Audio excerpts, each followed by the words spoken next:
Cordial saludo. A continuación les presentamos la exposición sobre el síndrome de la mancha blanca, presentado por Lady Narváez, Gladys Reina y mi persona Elizabeth Cabrera, a la profesora Vilma Yolanda Gómez.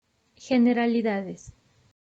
La enfermedad de la mancha blanca es la principal enfermedad que afecta el cultivo de camarones a nivel mundial debido a sus efectos económicos y productivos.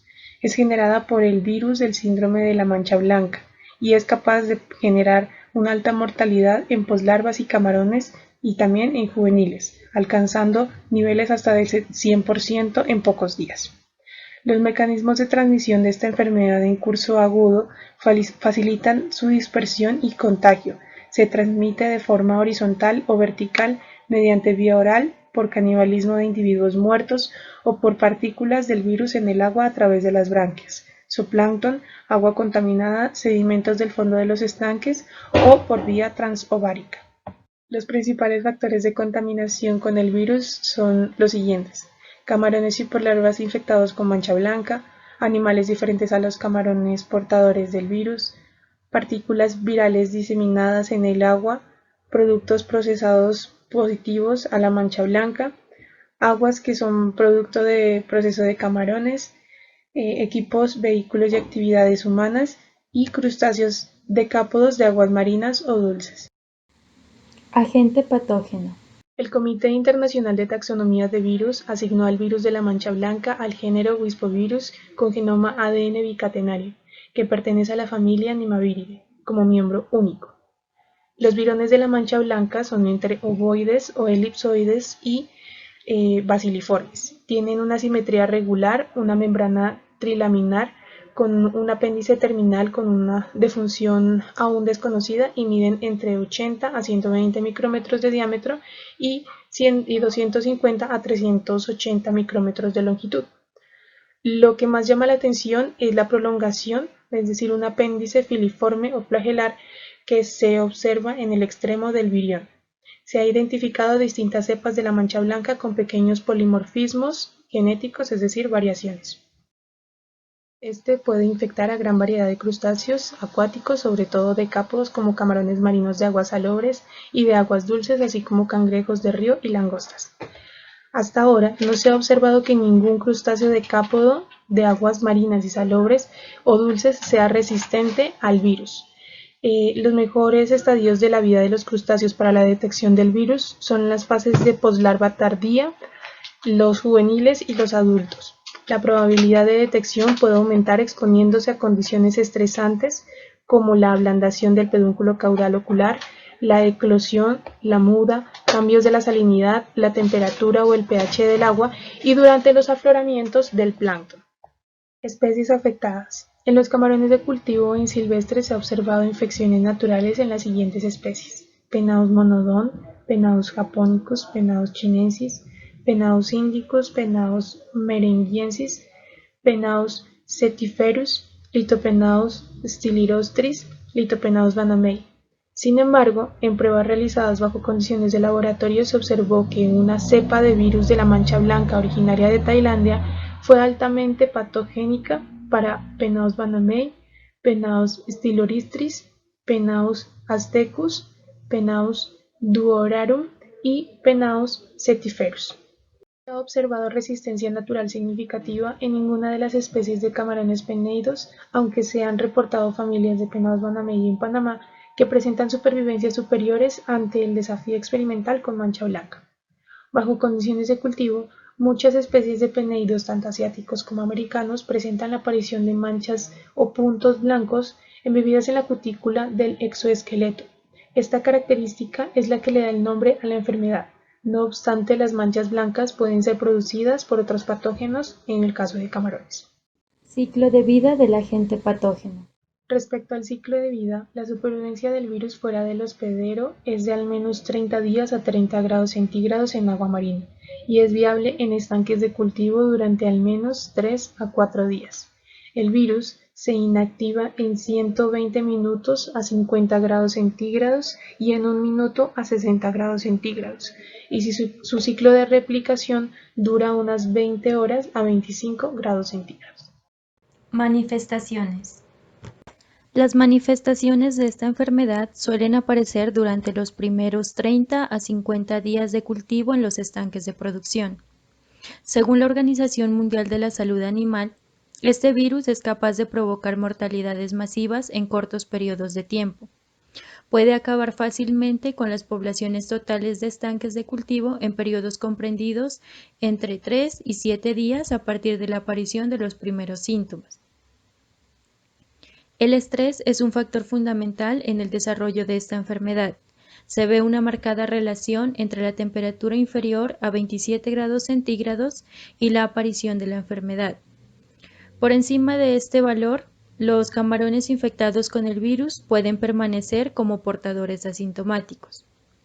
Otros factores que producen estrés y que desencadenan la enfermedad en camarones infectados son niveles bajos de oxígeno disuelto, valores extremos de pH, cambios súbitos de la calidad del agua, altos niveles de sólidos en suspensión, sustancias tóxicas en el agua, ablación unilateral de los pedúnculos oculares y el desove, entre otros. Se ha determinado que en algunos casos la enfermedad de las manchas blancas está relacionada con presencia de bacterias oportunistas en la hemolinfa de los camarones. Esta condición sugiere que las toxinas liberadas por las bacterias cuando su cantidad es abundante dentro del camarón lo predispone por estrés séptico a sufrir la enfermedad por este virus. La hipótesis de esta situación supone que dicha toxemia produce inmunosupresión y que se activa la replicación viral produciendo daños en los tejidos y los signos clínicos se presentan en 24 a 48 horas de la fase aguda de la bacteriosis. Diagnóstico de la enfermedad. Los eventos infecciosos de este virus pueden dividirse en etapas secuenciales. Durante el curso de brotes infecciosos en el campo se han determinado 3 tipos de severidad en mortalidad: hiperaguda, aguda y crónica. Inician con un corto periodo de latencia asintomática durante el cual se multiplica el virus en los tejidos blancos, causando eventualmente una infección sintomática aguda. Estas infecciones pueden progresar hasta causar la muerte del hospedero. También es posible que algunos camarones con infecciones sobrevivan con infecciones crónicas e incluso pueden recuperarse completamente de la infección. Esto según Lotz y Soto en 2002. En cuanto a los signos clínicos de esta enfermedad, se presentan los siguientes: anorexia, letargia, nadando muy lentamente o estando inmóviles en las orillas de los estanques de cultivo, alteración motora, que es una sintomatología nerviosa. Al tratar de capturarlos con la mano, no presentan resistencia por pérdida de reflejo de huida. Presentan además una textura blanda en el exoesqueleto y algunas veces en el músculo abdominal. Al sacarlos del agua, los camarones afectados por este virus se sienten suaves al tacto y con el caparazón algo suave. Normalmente este caparazón debe estar rígido, excepto durante la muda. La cutícula se desprende fácilmente, su estómago e intestinos se pueden observar vacíos. Los cromatóforos oscuros suelen estar expandidos, por los cuales en el camarón moribundo se presenta una coloración rojiza, sin manchas blancas o con manchas muy suaves. Ciertos camarones también presentan color rojo en los urópodos.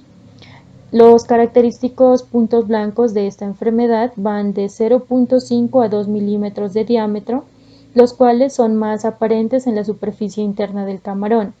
Las manchas blancas presentan depósitos anormales de sales de calcio en la epidermis cuticular. Se presenta ocasionalmente un oscurecimiento en el color de la hemolinfa y los camarones infectados presentan nado errático, finalmente se van al fondo y mueren. Esto según Bustillo y colaboradores en 2009. Esporádicamente en camarones Lithopeneus banamei se pueden observar manchas blancas debajo del caparazón de la cabeza al separarlo con una uña y mirándolo a contraluz con un fondo oscuro. Ante la aparición de estos signos en los cultivos de camarón se pueden esperar altas tasas de mortalidad acumulada, que pueden ser hasta del 100% entre los 3 a 10 días posteriores de la aparición de los primeros signos de esta enfermedad. En cuanto al análisis de laboratorio, las lesiones pueden apreciarse mediante histopatología. Se describen como una hipertrofia de los núcleos celulares en diversos tejidos afectados que llegan a sufrir una necrosis. No obstante, no se aprecian cuerpos de inclusión en el citoplasma o en el núcleo. Y mediante microscopía electrónica pueden verse las partículas del virus en forma de bacilos y con envoltura trilaminar que es típica de los baculovirus. Algunos virus presentan un apéndice alargado en un extremo, lo que es poco usual. Debido a que existen diferentes baculovirus que afectan a los crustáceos, han sido muchos los estudios para establecer qué tipo de pruebas se debe realizar con exactitud. Entre ellas tenemos la hibridación in situ y las pruebas de reacción en cadena de la polimerasa. Tratamientos. Estrategias contra el virus de la mancha blanca. Los invertebrados no poseen un sistema de defensa adaptativa con células de memoria, como en los vertebrados. No obstante, ellos cuentan con mecanismos de defensa innatos muy sofisticados. En estudios de infección in vivo con mancha blanca en el camarón Marsupenaus japonicus se observó la presencia de una respuesta casi inmune, tanto en camarones infectados naturalmente como en aquellos infectados artificialmente con este virus. Dichos resultados sugieren la existencia de una respuesta de defensa antiviral específica en estos camarones. Es importante para evitar la propagación de enfermedades reducir al mínimo el estrés en el camarón, siempre y cuando sea posible. Para ello se recomienda aumentar el tiempo de aclimatación antes de la siembra, utilizar inmunoestimulantes no específicos y dietas fortificadas con minerales y vitaminas para aumentar la tolerancia al estrés. Adquirir y sembrar poslarvas durante épocas del año donde no se encuentren amplias fluctuaciones de los cambios de temperatura y salinidad. Utilizar dietas de buena calidad y continuar con el uso de estos inmunoestimulantes durante todo el ciclo de producción. Realizar ciclos de producción con densidades bajas de cultivo. Vigilar y controlar vectores que lleven al desarrollo de estas enfermedades en los estanques. Someter a pruebas de PCR, reacción que es la reacción en cadena de la polimerasa en muestras de fitoplancton y zooplancton para la siembra de estos estanques. Si se encuentra la presencia de este virus, es mejor evitar. Existen condiciones que no se pueden controlar en cuanto a la enfermedad de la mancha blanca. Uno de los principales problemas que enfrentan los productores de camarón durante el cultivo son las fluctuaciones bruscas del clima que se presentan durante la estación lluviosa. Los cambios abruptos en la temperatura y salinidad se han asociado con la aparición de muchos brotes de esta enfermedad. En la medida en que la enfermedad se desplaza de una zona a otra, la carga viral aumentará en el medio ambiente circundante de la granja, hasta el punto en que el virus esté siempre presente en el entorno. Lo ideal sería eliminar todos los camarones enfermos una vez que se confirme la presencia de este virus, para evitar la acumulación de altas cargas virales en el medio ambiente. Declaración obligatoria. Como ocurre con la mayoría de las enfermedades de crustáceos, este virus no posee capacidad para afectar la salud humana. Incluso no se ha demostrado la existencia de virus de camarón que posean capacidad zoonótica, debido a las marcas diferenciadas entre los tejidos de estos y los de los humanos. Pantoja, 2004. Por lo cual su presencia no indica riesgos para el consumidor, pero puede facilitar la propagación de material infectado y eventualmente llegar a cuerpos de agua en los que estaba ausente mediante tejidos congelados. Pues aquí se puede observar la resolución del 10 de junio del 2004, el número 01104, en la cual se toman medidas de carácter sanitario para evitar el ingreso y la difusión en Colombia de enfermedades de la cabeza amarilla y mancha blanca que afectan a las poblaciones de crustáceos. Medidas recomendadas ante la sospecha de la enfermedad de las manchas blancas. Notificación ante las autoridades. La enfermedad de las manchas blancas es una enfermedad de camarones peneidos que debe ser notificada ante la Organización Mundial de Sanidad Animal, OIE. Los requisitos para la notificación de esta enfermedad ante los miembros de la OIE y las pautas de importación y exportación pueden consultarse en el Código Sanitario para los Animales Acuáticos de la OIE. Los veterinarios que detecten un caso de enfermedad de las manchas blancas deben seguir las pautas nacionales o locales para notificación y las pruebas de diagnóstico correspondientes. Sin embargo, se debe recalcar que esta es una enfermedad catalogada como endémica en América, donde está ampliamente distribuida en los países productores de camarón de cultivo. Medidas de control para enfermedad de la mancha blanca. Luego de que el virus se ha introducido a un país, no se debe comprar náuplios o poslarvas en laboratorios que podrían estar o que están infectados por este virus. Es probable que el yodo y el agua de lavado puedan retirar y destruir el virus cuando se usa en huevos, náuplios y poslarvas de camarón infectados. Es esencial que este proceso sea consistente. Las granjas deben mantener buenas medidas de bioseguridad y examinar cada lote de animales antes su compra y siembra en los estanques. También se deben utilizar pruebas de diagnóstico sensibles y confiables para la detención y seguimiento del virus. Estas suelen ser tecnológicas basadas en el ADN, tales como la PCR y la hibridación in situ, ISH. Es importante comprar poslarvas que han sido analizadas por PCR luego de que han pasado y superado la prueba de estrés.